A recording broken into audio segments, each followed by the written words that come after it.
علیکم میری پیارے ریڈرز، امید کرتی ہوں آپ سب خیریت سے ہوں گے۔ میں ہوں آپ کی رائٹر ہانا خان۔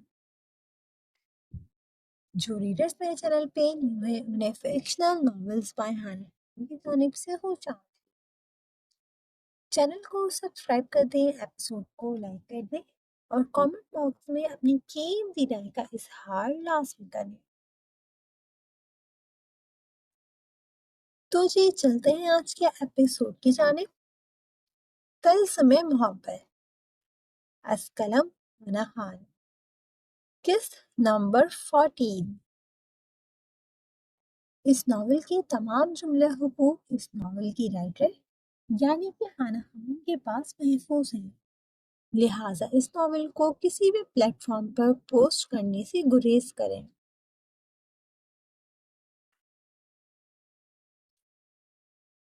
آفاف جو کافی کے مگ کی ٹرے لیے فرسٹ فلور پر پہنچ چکی تھی۔ وہاں سے گزرتے زاویان کو دیکھتے رکی تھی، مگر زاویان اسے نظر انداز کرتے آگے بڑھ گیا تھا۔ میری بات سنیں، آفاف کو سمجھ نہ آیا وہ زاویان کو کیا بول کر مخاطب کرے، اسی لیے کچھ بھی کہنے سے گریز ہی کیا۔ وہ فی الحال شایان کے علاوہ کسی سے بھی مخاطب نہیں ہوتی تھی۔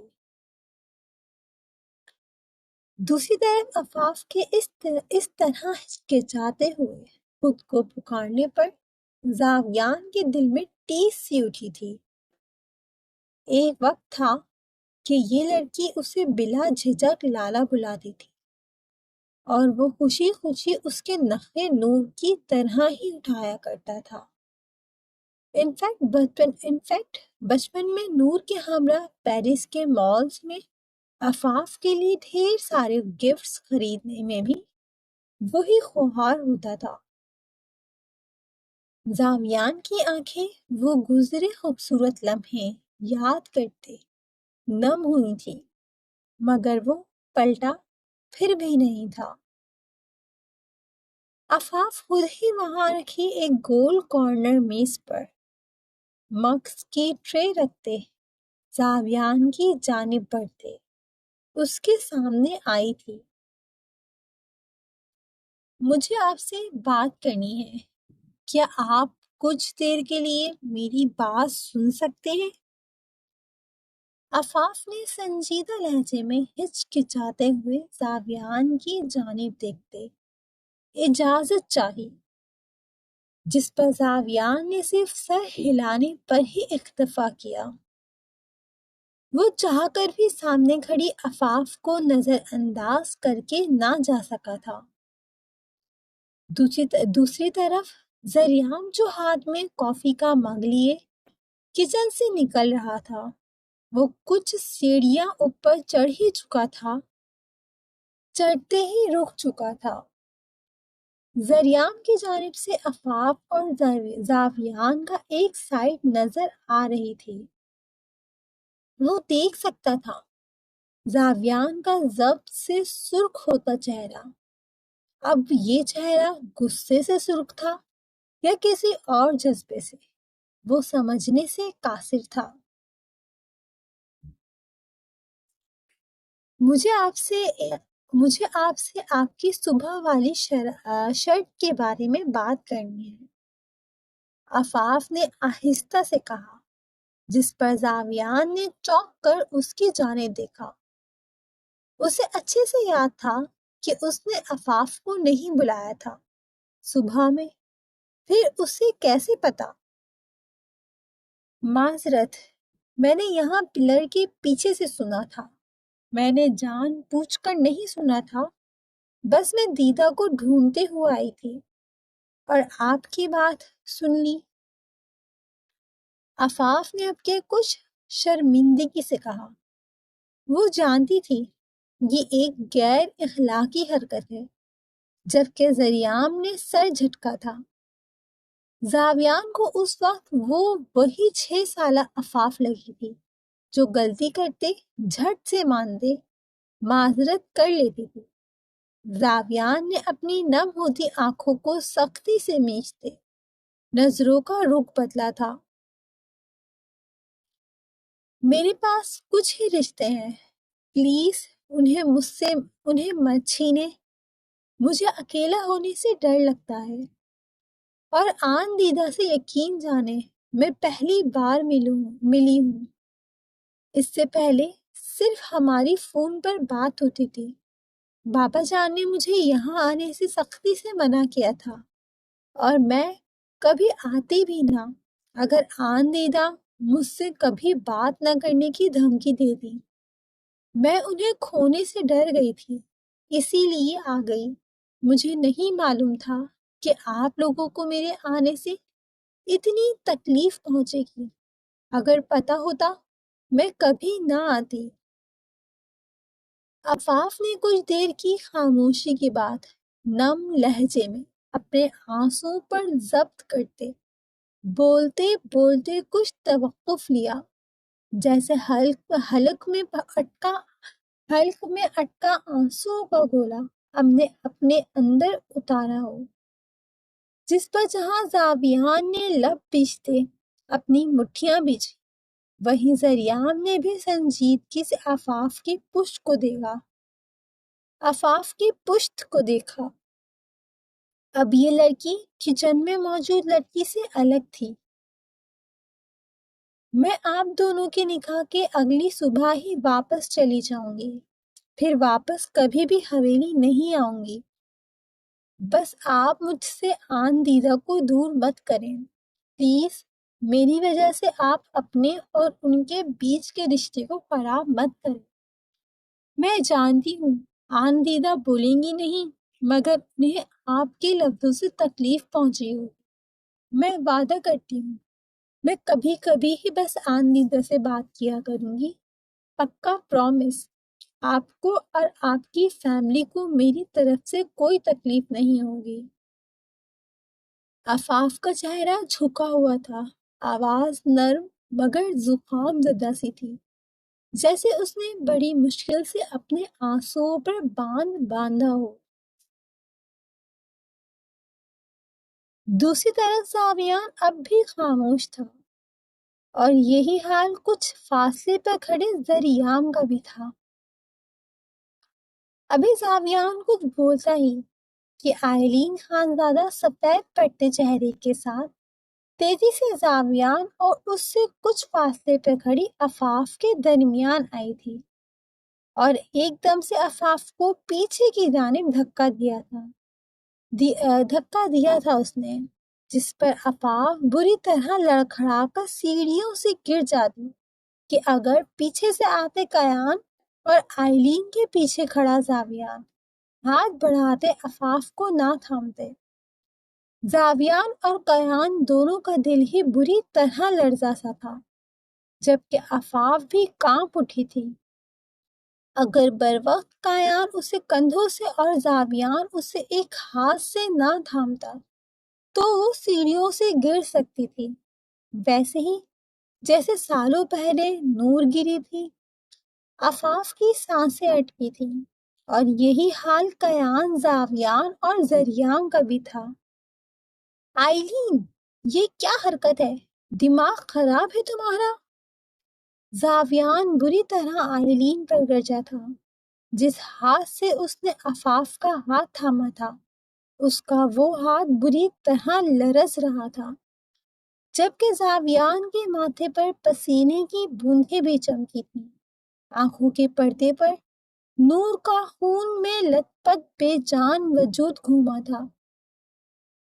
اگر اسے عفاف کا ہاتھ تھامنے میں دیر ہو جاتی تو اس تو سے آگے سوچ کر زاویان کا دل لرزا تھا۔ دوسری طرف زاویان کے اس طرح گرجنے پر آئلین نے لرزتے ہوئے بے یقینی سے زاویان کی جانب دیکھا تھا، تو اس اچانک ہونے والے شور پر باقی سب بھی تیزی سے اپنے اپنے کمروں سے نکلے تھے۔ انائے نے تیزی سے عفاف کے ٹھنڈے پڑتے وجود کو خود میں بیچا تھا، جبکہ زاویان نے اب بھی عفاف کا ہاتھ مضبوطی سے تھاما ہوا تھا، جیسے ڈر ہو وہ گر نہ جائے۔ آپ اس کی وجہ سے مجھ پر چیخ رہے ہیں، آئلین یزدان خانزادہ پر؟ آئلین نے بے یقینی سے کہتے پہلے عفاف کی جانب دیکھا، پھر زاویان کی جانب، اور مزید گویا ہوئی، کیا آپ بھول گئے؟ اس نے ہی آپ کی بہن نور کو دھکا دیا تھا، یہاں سے ہی گری تھی، وہ خون میں لت پت وہاں گری تھی، اور موقع پر ہی دم توڑ دیا تھا اس نے۔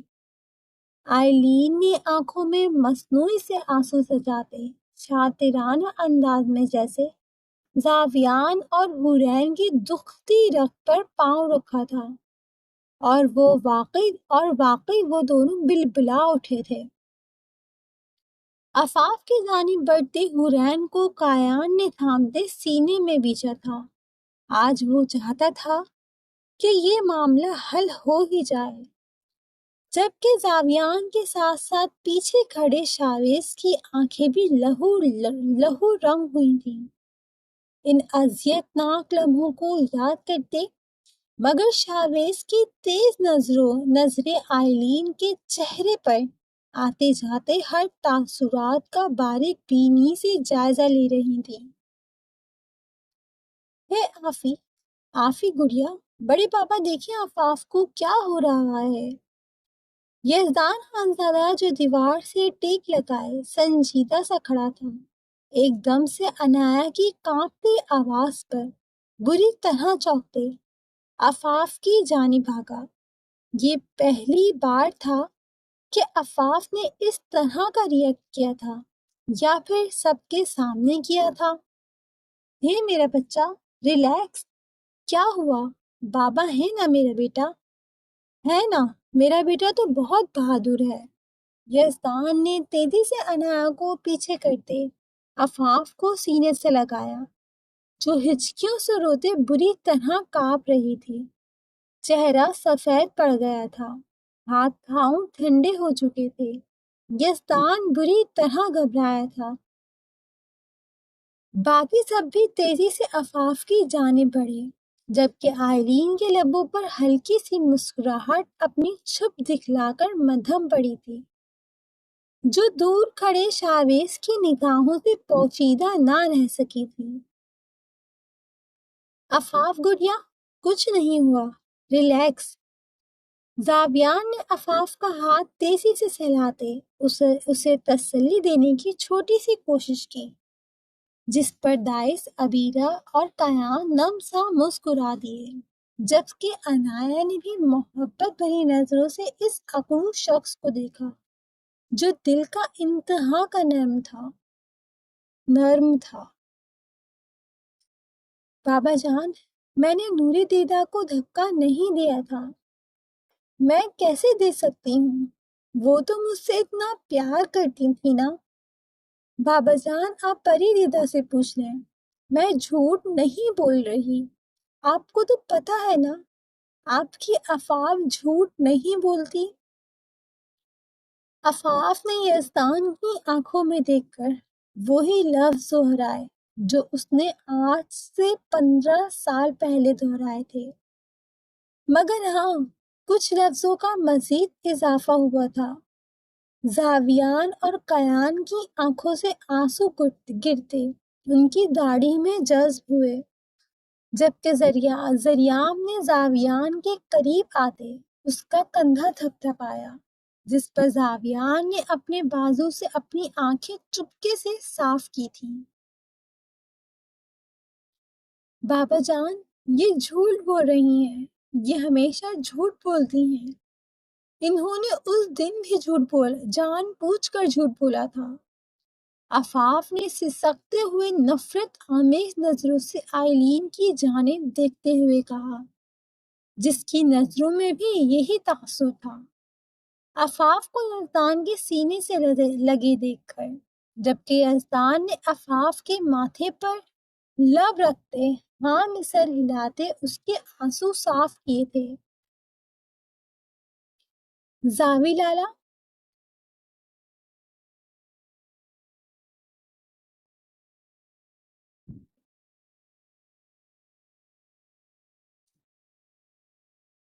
زاوی لالا، میں جھوٹ نہیں بول رہی، میں نے نور دیدہ کا قتل نہیں کیا، میرا یقین کریں۔ عفاف نے زاویان کی جانب دیکھتے اذیت سے کہا۔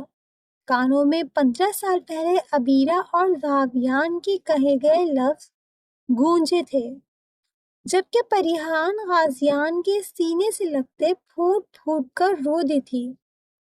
اس نے کتنی کوشش کی تھی اس بات کا یقین دلانے کی، مگر ان لوگوں نے اس کا یقین کرنے کے بجائے آئلین کی باتوں کا یقین کیا تھا۔ یہ جھوٹ بول رہی ہے، میں نے اپنی آنکھوں سے دیکھا تھا۔ اب آنسو بہا کر اپنے جھوٹ پر یقین کرنے کے لیے یہ سب کو مجبور کر رہی ہے۔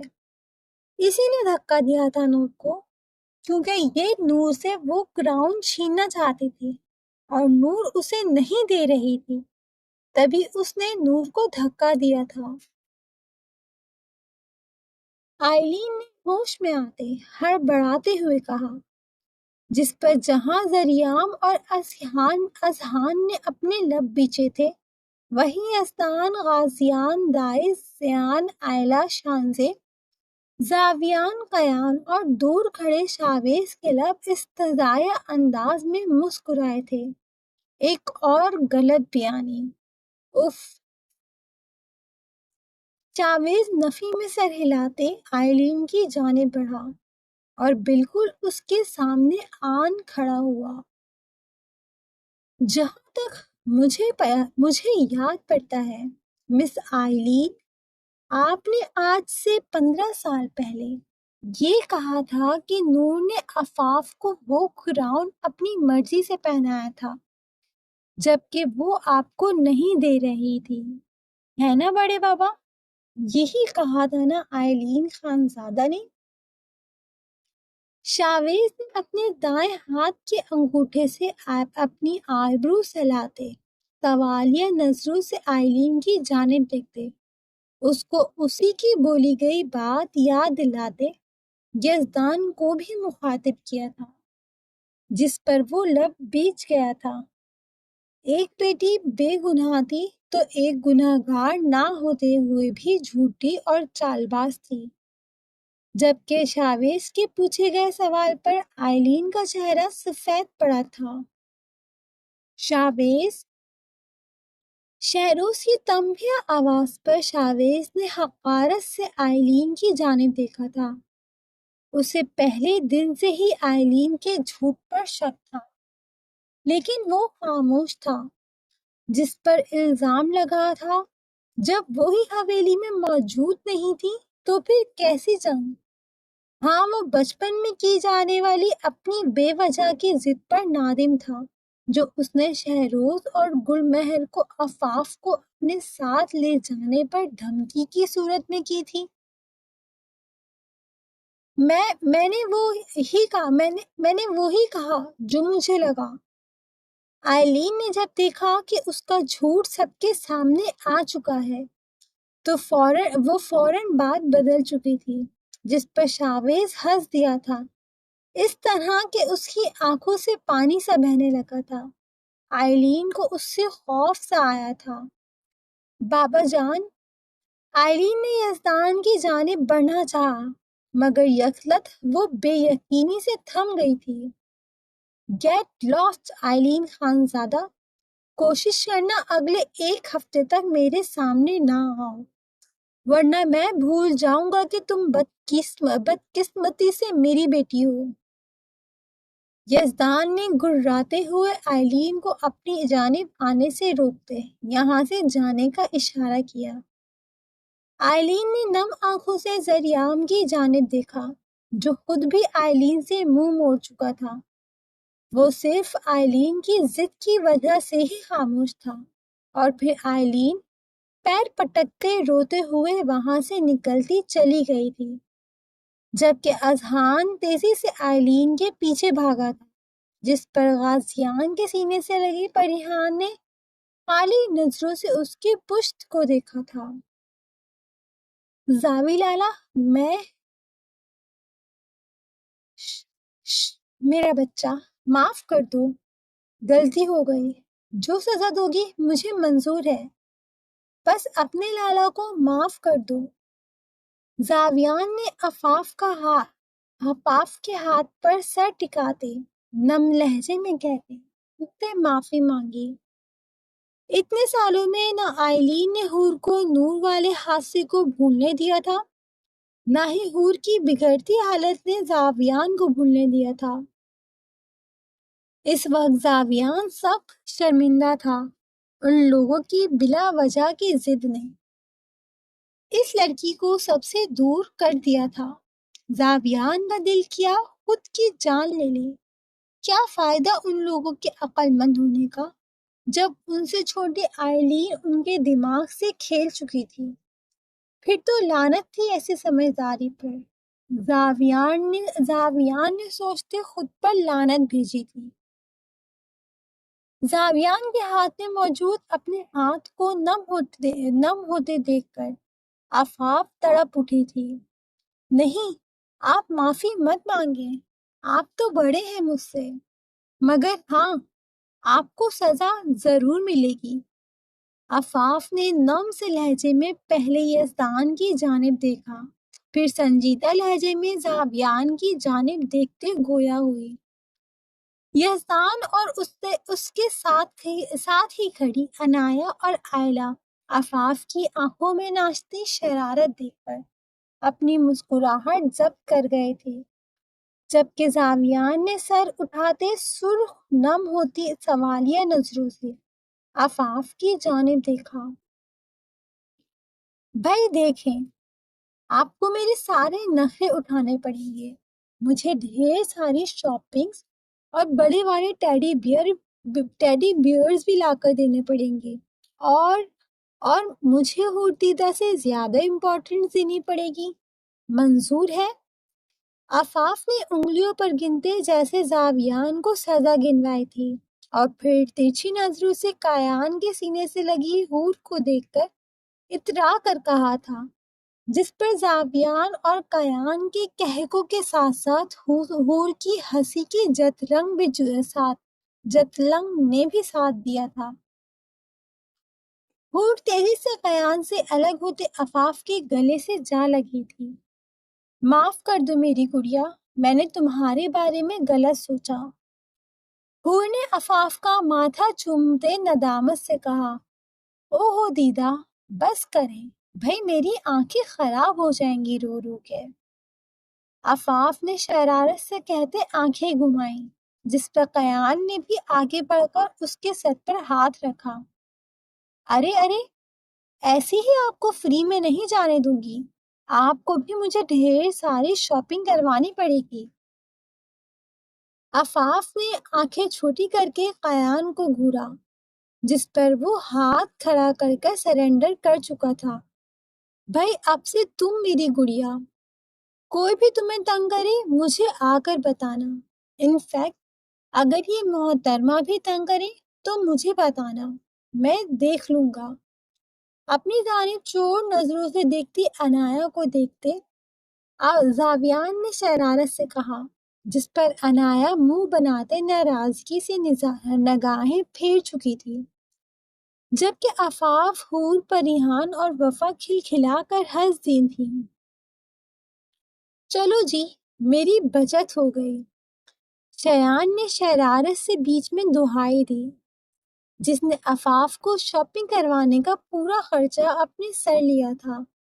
جی اس بار آپ کی بچت ہوئی، آخر کار اتنے سالوں سے آپ ہی تو میرے نخرے اٹھا رہے تھے، اب زاوی لالا اور قیان لالا اٹھائیں گے۔ عفاف نے شیان سے ہائی فائی کرتے اس کی بات کی تائید کی۔ میرے لائق کوئی کام پرنسس عفاف؟ شاویز نے کمر پر ہاتھ رکھتے جھکتے ہوئے کہا، جس پر سب ہنس دیے۔ یس، جب میری کسی سے لڑائی ہو بچانے آ جائیے گا لالا، میرا تھوڑا بھرم بن جائے گا۔ عفاف کی رازداری میں کہی گئی بات پر شاویز نے آنکھیں بڑی کر کے حیرانگی سے اس کی جانب دیکھا، جس پر عفاف نیچلا سا ہنس دی تھی۔ تم لڑتی بھی ہو؟ شاویز نے کچھ حیرانگی سے اونچی آواز میں پوچھا، کیونکہ اسے بالکل یقین نہیں تھا کہ عفاف جیسی نازک اندام لڑکی لڑائی کرتی تھی، جبکہ عفاف جھنپ سی گئی تھی۔ دوسری طرف شایان کا قہقہ بے ساختہ تھا، جبکہ یزدان اور عنایا ہونٹ دباتے مسکرا دیے۔ شاوی یہ لڑتی ہی نہیں، مارتی بھی ہے۔ پچھلی بار پرنسپل نے بڑے بابا کو بلایا تھا ان محترمہ کی شکایت کرنے۔ اس نے اپنی عمر سے بڑے دو لڑکوں کو مارا تھا، وہ بھی اس بری طرح سے کہ وہ دونوں کتنے ہی دن اس کے ڈر سے اسکول ہی نہیں آئے تھے۔ شایان نے کہکا لگاتے سب کی سماعتوں پر بم پھوڑا تھا۔ سب نے حیرت سے اس چھوٹی سی لڑکی کو دیکھا تھا، جسے دیکھ کر یہ لگتا تھا کہ وہ بلی سے بھی ڈرتی ہوگی، جبکہ عفاف نے خفا نظروں سے شایان کی جانب دیکھا تھا، جو سب کے سامنے اس کا امیج خراب کر رہا تھا۔ زریام جو خود عفاف کی جانب دیکھ رہا تھا، وہ تیزی سے نگاہوں کا رخ بدل چکا تھا۔ وہ خوش تھا کہ اب سب ٹھیک اور مکمل ہے۔ اچھا بس، اب سب کمروں میں چلو، پرسوں سے شادی کے فنکشن شروع ہیں، تیاریاں بھی کرنی ہیں۔ یزدان نے ہاتھ اٹھاتے سب کو خاموش کرواتے کمروں میں جانے کا کہا۔ بڑے بابا، اب عفاف کہیں نہیں جائے گی، زاویان نے عاجزی سے کہا، جس پر یزدان سر ہلاتے زاویان کو سینے سے لگا چکا تھا، جبکہ حور نے چور نظروں سے مسکراتے ہوئے شایان کی جانب دیکھا، جس کی مسکراہٹ اگلے ہی پل حور کو دیکھتے سمٹ چکی تھی، اور پھر وہ عفاف کے سر پہ ہاتھ رکھتے عنایا کے ماتھے پر بوسہ دیتے لمبے لمبے ڈھک بھرتا وہاں سے چلا گیا تھا۔ حور نے نم آنکھوں سے شایان کی پشت کو دیکھا تھا، جبکہ عفاف نے پرسکون ہوتے مسکراتے ہوئے یزدان خانزادہ کی جانب دیکھا، جس پر جہاں یزدان مسکرا دیا، وہیں آئلہ نے عفاف کو سینے سے لگایا، جس پر عفاف ایک نظر زریام کی جانب دیکھتے آنکھیں مون چکی تھی۔ اس نے بغیر کو شکوہ کیے دل بڑا کرتے سب کو معاف کر دیا تھا۔ اتنے سال اپنوں کے بغیر گزار کر وہ رشتوں کے لیے ترس گئی تھی۔ اب بھی وہ اپنی انا کو آگے رکھ کر تنہا نہیں ہونا چاہتی تھی۔ وہ جانتی تھی زاویان اور حور نے اپنی بہن کھوئی تھی، شاید ان کے لیے عفاف کو بے گناہ ماننا تھوڑا مشکل تھا، وہ بھی تب جب انہیں اس بات کا احساس بار بار دلایا جاتا کہ عفاف ہی گناہ گار ہے۔ معاف کرنا کسی کے لیے بھی آسان نہیں ہوتا، یہاں تو عفاف گناہ گار ہی نہیں تھی۔ سچ دیر سے ہی صحیح سب کے سامنے آ ہی گیا تھا۔ وہ کہتے ہیں نا، رات کتنی ہی لمبی ہو، سویرا ضرور ہوتا ہے۔ عفاف کی خوشیوں بھری زندگی کا سویرا ہو چکا تھا۔ عفاف ہولے سے آسودہ سی مسکرا دی۔ کبھی کبھی سب کچھ بھول جانے میں ہی بہتری ہوتی ہے، اور عفاف بھول چکی تھی۔ اب سب مکمل تھا، اس کی زندگی میں بھی ہر رشتہ تھا۔ اب وہ تنہا نہیں تھی، اور نہ ہی اب اس سے خوشیاں روٹنے والی تھیں۔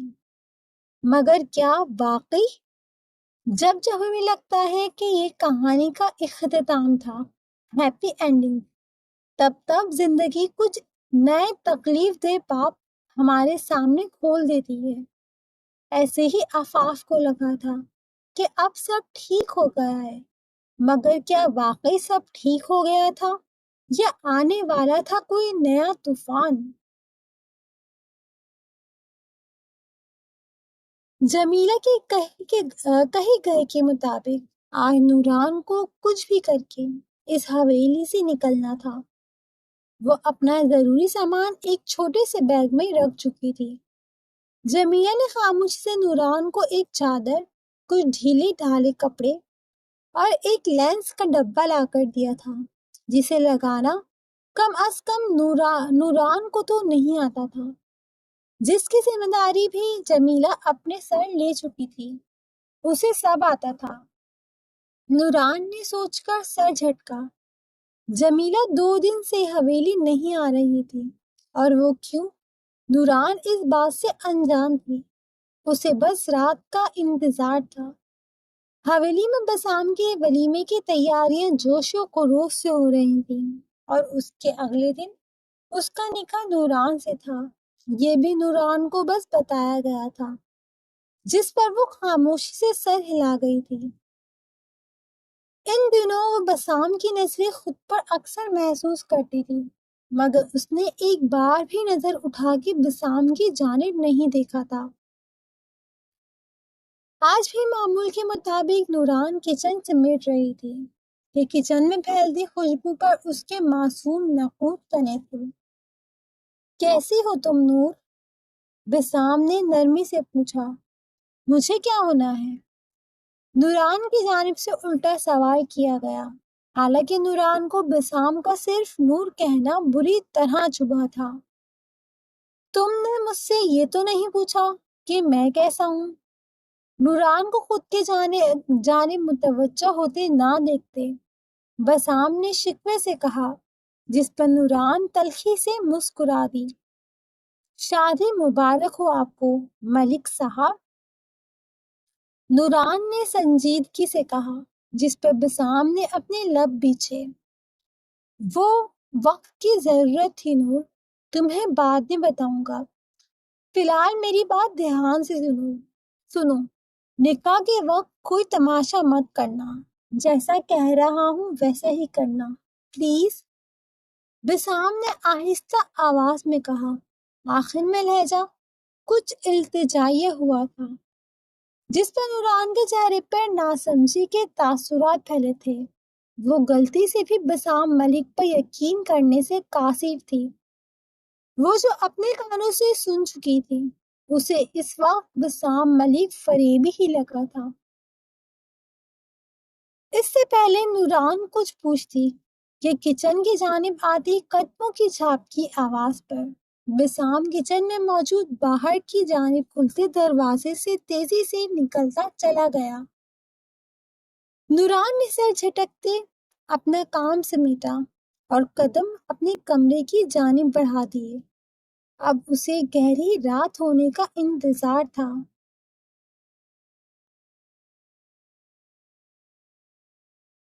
جمیلہ، ہم یہاں سے کیسے نکلیں گے؟ نوران نے کچھ پریشانی سے پوچھا۔ وہ اس وقت پکڑے جانے کے ڈر سے شدید خوفزدہ تھی، جبکہ جمیلہ ایک دم پرسکون تھی۔ وہ دونوں ایک دیوار کی اوٹ میں خاموشی سے بیٹھی تھی۔ جمیلہ کیسے اس کے کمرے میں کھڑکی سے کودی تھی، نوران سمجھنے سے قاصر تھی۔ اسے جمیلہ نے ہی اپنے مطابق تیار کیا تھا۔ باجی جی، تھوڑی دیر میں لائٹ چلی جائے گی، سارے کیمرے بھی اندھیرے کی وجہ سے دھندلے ہو جائیں گے، بس اتنی ہی دیر میں آپ کو اس دیوار سے کودنا ہے، مجھے امید ہے آپ یہ کر لیں گی۔ جمیلہ نے اطمینان سے ایک دیوار کی جانب اشارہ کرتے ہوئے کہا، مگر وہاں تو کتے ہوتے ہیں، اور دیوار میں کرنٹ بھی تو ہے۔ نوران کو ایک اور پریشانی نے گھیرا، جس پر جمیلہ میسنا سا ہنس دی۔ سارے انتظام ہو گئے ہیں باجی، آپ بے فکر رہیں۔ جمیلہ نے بولتے ارد گرد دیکھا، لائٹ جا چکی تھی۔ چلو باجی بھاگو۔ جمیلہ نوران کا ہاتھ تھامتی تیزی سے اس دیوار کی جانب بھاگی جو درختوں سے گھری تھی اور پیچھے کھیت ہونے کی وجہ سے کچھ نیچی تھی۔ کھیت ملکوں کے ہی تھے، تبھی وہ مطمئن تھے۔ باجی جی، یہ لو بیگ پکڑو، دھیان سے کودنا۔ دائیں جانب جانے والے روڈ پر تمہیں ابتسام چودھری ملے گا، تم اس کو ہمارے ویر خضر کا نام بتانا، وہ تمہیں بحفاظت خان حویلی پہنچا دے گا۔ جمیلہ نے نوران کو اس کا بیگ تھماتے آہستہ آواز میں سمجھایا۔ جمیلہ، تمہیں کچھ ہو گیا تو، ان لوگوں کو شک ہو گیا تم پر تو۔ منڈیر سے نیچے بیگ پھینکتی نوران کو جیسے جمیلہ کی فکر ہوئی تھی، جس پر جمیلہ مسکرا دی تھی۔ بے فکر رہو، ہم تو اپنے خاندان کے ساتھ 2 دن پہلے ہی یہاں سے ہمیشہ کے لیے جا چکے ہیں، دوسرے گاؤں۔ اور اب جا کر 2 دن سے جمیلہ کا غائب رہنا نوران کو سمجھ آیا تھا۔ وہ اس وقت حویلی میں کیسے موجود تھی؟ اس خیال نے بھی نوران کے دماغ کو کھل بلایا تھا، مگر وہ جمیلہ کے کہنے پر سر جھٹکتے نیچے کود چکی تھی۔ تو بھی تقدیر نے نوران کو چنا تھا اپنی قسمت تک پہنچنے کے لیے۔ اب دیکھنا یہ تھا، کیا یہ کٹھنائیوں بھرا سفر ابتدا ہے نوران ملک کی خوشحال زندگی کا؟ یہ لکھنے جا رہی ہے قسمت ایک طرفہ محبت کی داستان۔ کیا جکڑ پائے گی محبت اپنے طلسم میں نوران ملک کو؟ یہ بھی وقت نے ہی بتانا تھا۔ امید کرتی ہوں ایپیسوڈ آپ کو پسند آیا ہوگا۔ کمنٹ باکس میں اپنا پسندیدہ سین، ڈائلاگ یا کریکٹر لازم مینشن کریں۔ چینل کو سبسکرائب کر دیں، ایپیسوڈ کو لائک کر دیں۔ تو جی بتائیں، کون ہے وہ انجانا شخص جو مدد کرنے والا ہے نوران کی؟ کیا نوران نے بسام ملک پر بھروسہ نہ کر کے صحیح کیا؟ کیا جمیلہ واقعی نوران کی خیرخواہ تھی؟ بظاہر تو خان حویلی کے مکینوں کے لیے سب ٹھیک ہو چکا تھا، مگر کیا واقعی سب ٹھیک ہو چکا ہے یا منتظر ہے ایک خطرناک طوفان خان حویلی کے مکینوں کا؟ کیا رہ پائیں گے وہ اس بار ثابت قدم، یا بکھرے گا ایک بار خان حویلی کا شہزادہ جیسے بکھرا تھا 15 سال پہلے؟ جاننے کے لیے جڑے رہیں طلسم محبت سے۔ اب آپ سے ملاقات ہوگی اگلے ایپیسوڈ کے ساتھ۔ تب تک کے لیے خوش رہیں، آباد رہیں، ہنستے مسکراتے رہیں اور اپنی رائٹر کو دعاؤں میں یاد رکھیں۔ اللہ حافظ۔